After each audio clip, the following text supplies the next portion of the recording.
얼마 전에 장로님 그리고 권사님과 함께 티타임을 가졌는데요. 저는 장로님이 시인이라는 것을 처음 알았습니다. 시호도 있으시더라고요. 초은이라는 시호였는데요. 옆에서 권사님께서 그 시호의 의미에 대해서 막 설명을 해주셨어요. 굉장히 좋더라고요. 그런데 곰곰이 듣다가 저희 장로님께서 그거 아닌데? 이러시는 거예요. 자기가 직접 지으셨대요. 그래서 그 의미를 누구보다 잘 알고 계신데 권사님한테 그거 아니라고 잘못 알았다고 말씀하셔가지고 저희가 막 웃었어요. 그리고 우리 장로님께서 지으신 작품을 또 우리 권사님께서 친절하게 또 설명을 해주시더라고요. 이런 의미고 이렇게 쓰셨다. 그것도 너무 좋았어요. 저는 되게 감동이 되더라고요. 와, 너무 멋지다. 어떻게 그런 시를 쓰셨을까 했는데 곰곰이 들으시던 우리 장로님께서 그 뜻 아닌데 이렇게 말씀하셔가지고 저희가 카페에서 정말 한참을 이렇게 웃었습니다. 우리는 문학작품의 해석을 독자의 몫으로 많이 두죠. 그래서 사실 그 해석이 작가의 의도와 조금 다르다 할지라도 크게 문제가 되지는 않습니다. 하지만 분명한 목적을 가지고 쓰여진 성경이라면 그것은 좀 다른 문제겠죠. 하나님의 그 진리의 말씀이 하나님의 의도와 다른 자의적인 해석이 된다면 그것은 아주 큰 문제가 될 것입니다. 오늘의 본문 말씀은 우리에게 굉장히 익숙한 말씀입니다. 그만큼 오해도 참 많이 하는 말씀이기도 합니다.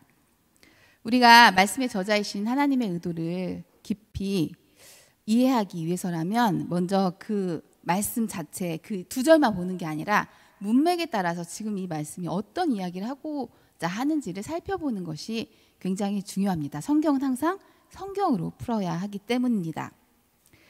제가 이 말씀을 처음 기억하는 것은 부흥회에서였습니다. 제가 어린 시절에는 부흥회가 참 많았습니다. 특히 신유 집회 이런 게 많이 있었어요. 부흥사님들이 이 본문 말씀을 외치면서 병든 사람들을 고치고 정말 있는 힘을 다해 기도하셨어요. 저는 그 모습을 보면서 와, 하나님의 말씀은 굉장한 능력이 있구나. 정말 나도 열심히 하나님의 말씀을 배워서 저런 능력의 사람, 말씀의 사람이 되어야겠다.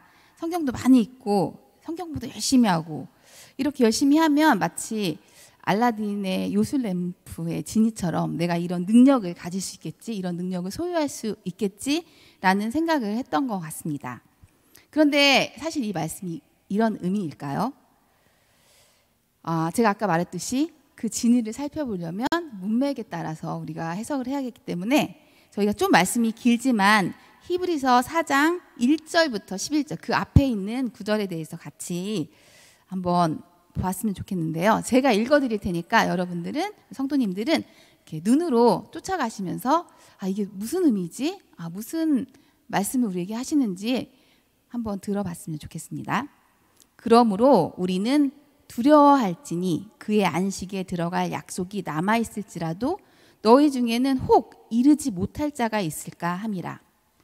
그들과 같이 우리도 복음 전함을 받은 자이나 들은 바 그 말씀이 그들에게 유익하지 못한 것은 듣는 자가 믿음과 결부시키지 아니함이라. 이미 믿은 우리들은 저 안식에 들어가는도다. 그가 말씀하신 바와 같으니 내가 노하여 맹세한 바와 같이 그들이 내 안식에 들어오지 못하리라 하셨다 하였으나 세상을 창조할 때부터 그 일이 이루어졌느니라.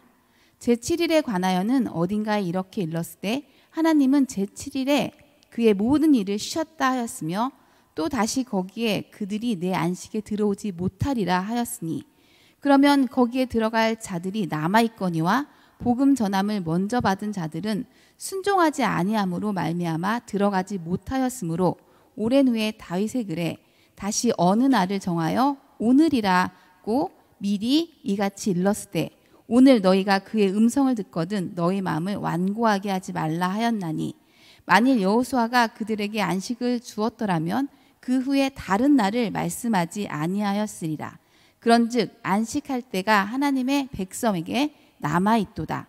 이미 그의 안식에 들어간 자는 하나님이 자기의 일을 쉬심과 같이 그도 자기의 일을 쉬느니라. 그러므로 우리가 저 안식에 들어가기를 힘쓸지니 이는 누구든지 저 순종하지 아니하는 본에 빠지지 않게 하려 함이라. 아멘. 말씀이 굉장히 길죠. 길면서 조금 저도 한 10번 읽어본 것 같아요. 나중에 집사님들, 우리 성도님들 곰곰이 한번 이거를 좀 읽어보면 내용이 어떤 내용인지 조금 이해가 되실 건데요. 지금 히브리서 4장 1절에서 11절에는 안식에 대한 이야기들을 지금 하고 있습니다. 그렇다면 여기에 나온 안식의 개념이 어떤 걸까요? 그냥 편안히 쉬는 것, 여유, 평안 이런 것을 의미하는 걸까요? 여기에서 나오는 안식은 하나님의 통치와 질서 안에서 누리는 하나님의 나라, 바로 천국을 의미하고 있습니다. 지금 히브리서 기자가 4장 1절에서 히브리 교회의 교인 중에서 안식에 들어가지 못할 자가 있을까 봐 두렵다고 하면서 말씀을 시작합니다. 천국에 들어가지 못할 자가 있을까 봐 두렵다고 하는 거예요. 그런데 또 3절에는 이렇게 말합니다. 이미 믿는 우리들은 이 안식에 들어가는도다. 우리는 들어간대요. 그 우리는 누굴까요? 지금 히브리 교인들이죠. 동시에 지금 교회를 의미하는 것입니다. 우리를 의미하는 거죠. 지금 모세를 따라 가나안에 들어가려고 했던 가나안 1세들, 우리 광야 1세대들, 그들은 지금 가나안 땅에 들어갔나요? 들어가지 못했습니다. 그런데 믿는 우리는 그 안식에 들어간다고 지금 설명하고 있어요. 그리고 그 옆에 밑에 세상을 창조하기 전부터 이미 이것은 정해진 거다, 이루어진 거다라고 말하고 있습니다. 이렇게 하나님의 나라가 완성되었고 정해졌다라고 할 때 우리는 쉽게 그러면 우리가 할 일은 없네, 우리 측에서는 어떤 것도 하지 않아도 되겠네 라는 생각을 쉽게 합니다. 그런데 이후의 말씀들은 이미 완성된 구원에도 불구하고 아직 이루어야 할 구원이 있다고 말하고 있습니다. 11절 한번 같이 볼까요? 11절 보면 그러므로 우리가 저 안식에 들어가기를 힘쓸지니 라고 말하고 있습니다. 힘써야 한대요. 저 안식에 들어가기를 힘쓰라라는 이 말은 이미 완성된 하나님 나라와 어떻게 충돌하는 것처럼 느껴지죠. 하지만 이 말씀은 우리가 많이 들어본 이미 이루어진 구원과 아직 이루어야 할 구원의 이중성을 말씀하고 있는 것입니다. 우리는 이미 영혼의 눈으로 봤을 때는 하나님 나라에 앉아 있지만 우리는 여전히 이 땅에서 여전히 배우며 살아가며 구원의 여정을 걸어가야 합니다. 그럼 어떻게 우리가 구원의 이 여정을 걸어가고 살아가야 할까요? 오늘의 본문 말씀이 지금 그것을 설명해 주고 있습니다. 사실 방금 읽은 11절하고 12절을 13절을 같이 읽어보면요, 굉장히 말이 안 되는 것처럼 느껴져요. 굉장히 다른 말씀 두 개를 떨어뜨려 놓고 말하는 것처럼 느껴집니다. 하지만 우리가 그렇게 느껴지는 이유는 접속사 하나가 빠졌기 때문입니다. 가르라는 접속사가 저희가 번역하면서 사라졌는데요, 영어 성경에는 남아 있습니다. 영어 성경에는 for라고 정확하게 적혀 있거든요. 접속사 for, 우리 영어 시간에 배웠죠. 접속사 for는 뭐를 가르치나요? 기억나시나요? 네. 왜냐하면, 이유를 나타내는 접속사입니다. 그래서 사실 이 사이에는 왜냐하면 뭐뭐함으로 뭐뭐 할 테니까 라는 이야기가 지금 빠져 있는 거예요. 그래서 너희들이 지금 안식에 들어가기를 힘써라, 누구든지 순종하지 않는 본에 빠지지 않게 하려는 것이다.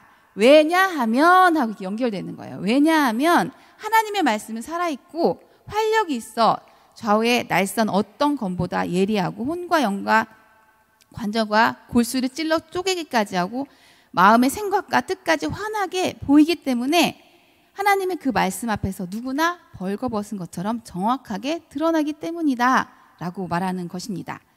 그러니 오늘의 본문 말씀은 성도에게 이미 구원은 이루어졌지만 이 땅에서 이루어야 할 구원이 있기 때문에 우리가 힘써야 한다고 말하고 있는 것입니다. 그렇다면 우리가 무엇을 힘써야 하는 걸까요? 어떤 도덕적이고 윤리적인 어떤 성과들, 성공적인 일들을 지금 만들어내라는, 행위를 만들어내라는 걸까요? 은혜 그걸로 부족해. 은혜 플러스 something, 뭔가 필요하지 라고 말하는 걸까요? 진짜 우리가 이 땅에서 해야 할 가장 중요한 일은 그런 것이 아니라 지금 방금 읽어본 그 말씀, 하나님의 그 말씀 앞에 서라는 것입니다.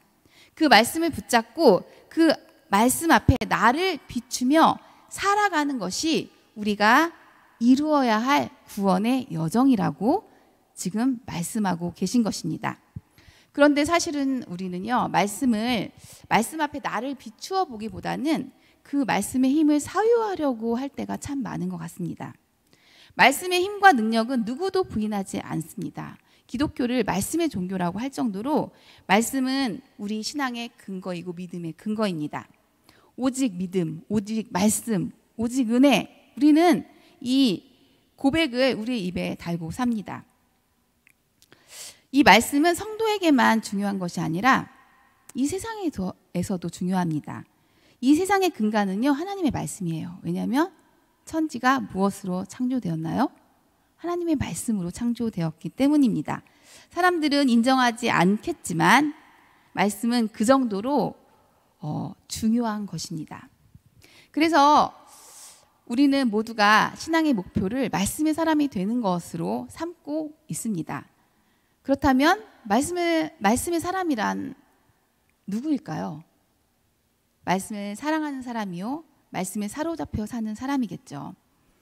그런데 만약 우리가 이 말씀을 사유화할 수 있다라고 착각을 하게 된다면 여기부터 커다란 문제가 생기기 시작합니다. 한번 주변을 보고 생각해 보십시오. 말씀의 사람이라고 불려지는 사람이 떠오르는 사람이 있나요? 자타가 공인하는 말씀의 사람. 그런 사람을 볼 때 어떤 느낌이 드십니까? 뭔가 지혜로워 보이고 뭔가 인생을 다 아는 것처럼 느껴지고 담대한 것 같기도 하고 뭔가 권위가 느껴지기도 하고 그래서 어떤 명망 있는 사역자들이 머릿속에 떠오를 수도 있습니다. 그래서 우리는 말씀을 전하는 분들은 아주 특별할 거라는 생각을 갖게 되고 그런 분들에게 경외감을 가지기도 합니다. 제가 대학교 때 잠깐 카리스마틱한 그 굉장히 은사주의 교회를 잠깐 다닌 적이 있습니다. 저는 사실 보수 정통 장로교회에서 자랐기 때문에 그런 교회를 처음 봤어요. 처음. 그 교회 목사님은 성경을 100독 이상을 하셨고 말씀의 능력이 어마어마하다고 하셨어요. 그래서 그 교회는 부흥회를 굉장히 자주 했거든요. 말씀 그 부흥회를 하면 3시간씩 이렇게 하셨어요. 항상 근데 그 부흥회 그 마지막 순서는 청년들을 앞으로 이렇게 다 나오라고 하는 거였습니다. 청년들을 앞으로 다 나오게 한 다음에 일렬로 쭉 세우셨어요. 그리고는 엄청나게 이 말씀, 이 오늘 읽었던 본문 말씀을 선포하시면서 청년들에게 기도를 하면서 떠나갈지어다 이렇게 하면요, 청년들이 여기부터 쭈루룩 도미노처럼 슉 쓰러졌어요. 그러면서 이제 청년들이 쓰러지면은 나중에 청년들 향해서 어디서 무슨 짓을 하고 다녔길래 또 귀신 들려서 다니냐고 이렇게 호통을 치셨어요. 굉장히 무섭게. 그래서 저는 와, 저 목사님 굉장한 능력이 있나 보다라는 생각이 들어서 사실 되게 무섭더라고요, 목사님이. 그래서 그 목사님 반경 10m에는 들지 않도록 왠지 그 목사님이 저를 이렇게 스캔하시면서 너 또 죄졌지? 뭐 이럴 것 같아서 제가 그 목사님 너무 무서워가지고 식사할 때도 항상 제일 끝에서 먹었던 기억이 납니다. 제가 이런 그 목사님에 대한 두려움을 갖게 됐던 것은 메시지와 메신저를 구별을 못한 거죠.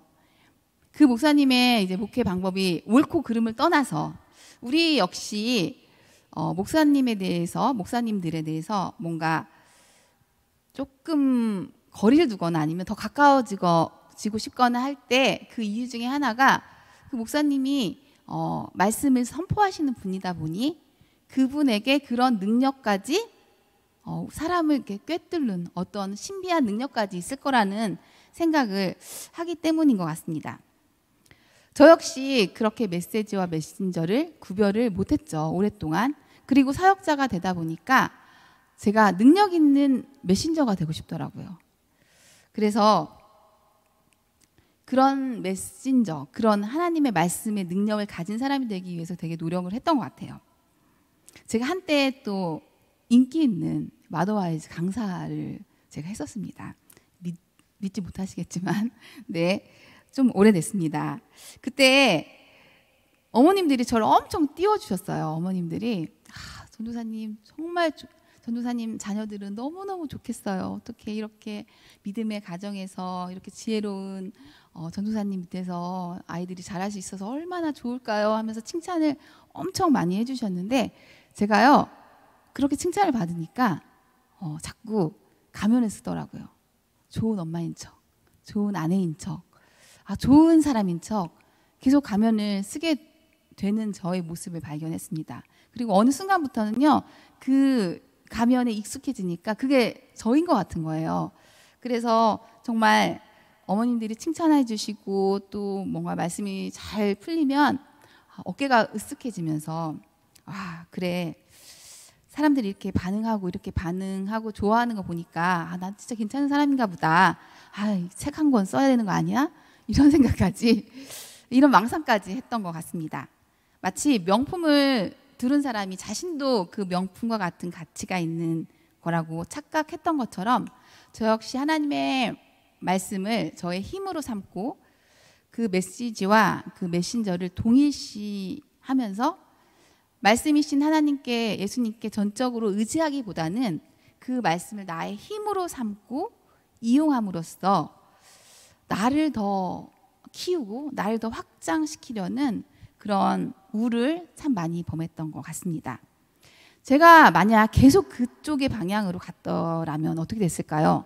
결국 그 말씀은 좌우의 날선 그 검은 나를 살리는 검이 아니라 나를 심판하는 검이 되었을지도 모릅니다. 오늘의 본문에서 말씀을 검으로 표현하고 있죠. 그 말씀을 좌우의 날선 검이라고 표현하는 이유는 그 말씀이 가진 양면성 때문입니다. 바로 회복의 기능 그리고 심판의 기능입니다. 하나님의 그 말씀 앞에 나를 비추는 자에게는요 나의 죄가 어떻게 될까요? 낱낱이 드러나게 되겠죠. 죄가 낱낱이 드러남으로 인해서 내가 하나님의 수술대 앞에 서게 되는 것입니다. 주님 앞에서 말씀 앞에서 내가 죄인입니다. 주님, 나는 여전히 나를 너무나 사랑합니다. 나의 악함들이 너무나 많습니다. 라고 고백할 때 주님께서는 죄로 일그러져 버린 가망 없는 심장을 도려내시고 예수의 심장을 이식시키시는 것입니다. 그래서 나는 죽고 예수로 사는 그 은혜를 누리게 하시는 거예요. 하지만 이 말씀의 능력을 내가 아닌 다른 이들을 향해서 비추고 나의 눈에 들보는 보지 않고 그들의 티를 찾아내고 그들을 정죄하고 비판하면서 비교 우위에 그래 난 너보다 나아 그치 그래도 너보다 낫지라고 하면서 나의 의를 챙겨갖기 시작할 때 그 검은 결국은 나를 심판하는 무서운 심판의 기능을 하게 되는 것이죠. 사랑하는 성도님들, 하나님은 우리에게 저 안식에 들어가기를 힘쓰라고 말씀하십니다. 광야 1세대가 저지른 불순종의 길, 그 율법주의에 빠지지 말라는 말씀이십니다. 말씀을 가지고 나를 확장시키고 내 자아를 살찌우고 그 힘으로 다른 사람들을 난도질하는 그 삶을 지금 버리라고 말씀하시는 것입니다. 오히려 그 말씀으로 다른 사람이 아닌 나를 비추라고 말씀하고 계십니다. 제가요 청년 때 좋아했던 흰색 롱스커트가 있었어요. 그거를 몇 년을 입었어요. 너무 좋아하는 옷이다 보니 그래 즐겨 입었죠. 그러던 어느 날 제가 백화점에 갈 일이 있어서 그 옷을 이제 입고 나름 예쁘게 이제 꾸민다고 생각하고 예쁘게 입고 이제 백화점에 갔는데요. 굉장히 조명이 화려한 그런 백화점이었던 것 같아요. 제가 옷가게에 들어가서 제 옷을 막 이렇게 보면서 딱 그 쇼윈도에 그 거울에 딱 섰는데요. 제 그 조명이 쏟아지는 그 앞에 딱 서 있으니까요. 제 치마에 자잘자잘한 그 얼룩들이 너무너무 많은 거예요. 안 보였거든요. 그런데 그 흰색 얼룩, 그 흰색 치마에 그 얼룩이 조금 있는 게 아니라 정말 몇 년 쌓인 얼룩이 너무 많은 거예요. 제가 너무 깜짝 놀랐어요. 저는 제가 예쁘게 꾸몄다고 생각했거든요. 근데 너무 더러운 거예요, 치마가.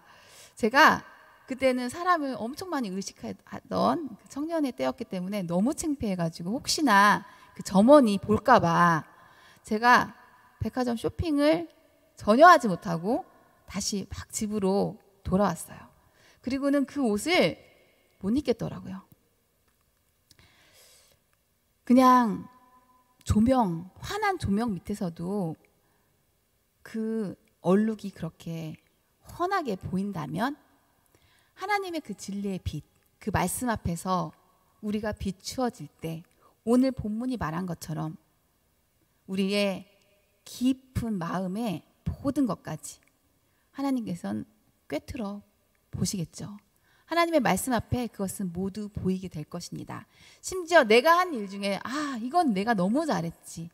이건 진짜 하나님께서 기뻐하실 거야 라고 생각하는 그 행위조차도 하나님의 그 빛 앞에 세워졌을 때 그 중심에 있었던 그 나의 의도, 그 선한 일을 했던 그 의도, 여전히 나를 사랑하는 그 모습, 여전히 나의 사랑에서부터 출발한 그 모습들이 낱낱이 보이지 않을까요?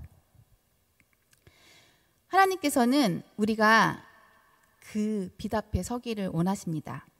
그리고 하나님께서는 우리가 하나님, 내 안에 선한 것이 하나도 없습니다 라고 고백하기를 원하십니다. 왜 그럴까요? 왜 하나님께서 우리를 말씀 앞에 서도록 하시고 우리의 그 민낯을 밝히 보시는 걸까요? 말씀의 그 양날 검이 지금 심판을 향해 우리를 향해 세워진 것이 아니라 우리를 치유하기 위해서 하나님께서는 우리를 그 말씀 앞에 서라고 하시는 것입니다. 왜냐하면요, 나에게 소망이 없음을 인정해야 유일한 소망이 되시는 주님을 의지할 수 있기 때문입니다. 우리는요, 내 안에 뭐라도 있으면 나를 의지하지 하나님을 의지하지 않는 그런 성정을 가지고 있습니다. 그래서 주님은 우리가 낱낱이 보기를 원하시는 거예요. 우리 안의 모습들. 말씀 앞에 우리를 계속 세우시면서 그 말씀 앞에서 하나님, 제 안에 이런 게 숨어 있었네요. 나는 여전히 나를 사랑하고 있었네요. 주님, 정말 이런 나도 사랑하시나요? 라고 주님 앞에 나가기를 원하시는 거예요. 그때 주님께서 손 내밀어 주시면서 내가 너를 처음부터 사랑했다. 내가 너를 사랑하는 자로 불렀다 고백하시면서 우리 안에서 내가 아닌 그리스도로 사는 그 복음을 선포해 주실 것입니다. 저는 사랑하는 우리 성도님들이 그렇게 우리 인생 가운데 말씀 앞에 서기를 정말 힘쓰셨으면 좋겠습니다. 그 어떤 일을 하는 거에 힘쓰기보다 그 일은 우리가 크신 하나님을 만나면 우리 삶 가운데 반사되어지는 거예요. 반응처럼 숨길 수 없이 나타나는 거예요. 하지만 잘못하면 우리가 그 반응 뒤에 숨어서 나는 그래도 착한 사람이지, 나는 이 정도면 괜찮은 크리스찬이지 라고 숨을 수 있기 때문에 하나님은 그걸 원하시는 게 아니라 말씀 앞에 계속해서 우리가 서기를 바라시는 것입니다. 말씀 앞에 설 때 쉽지 않은 것은 우리의 자존심이라는 게 그게 쉽지 않거든요. 계속 나를 들키는 게 싫거든요. 도망가고 싶거든요. 하지만 기억하십시오. 우리를 심판하는 그 말씀이 아니라 우리를 치유하시는 말씀이라는 것을 우리가 기억했으면 좋겠습니다. 그리고 그 주님 앞에 주님, 그럼에도 내가 매일매일 들킴에도 그래도 저를 사랑하십니까? 주님 같은 분은 없으십니다.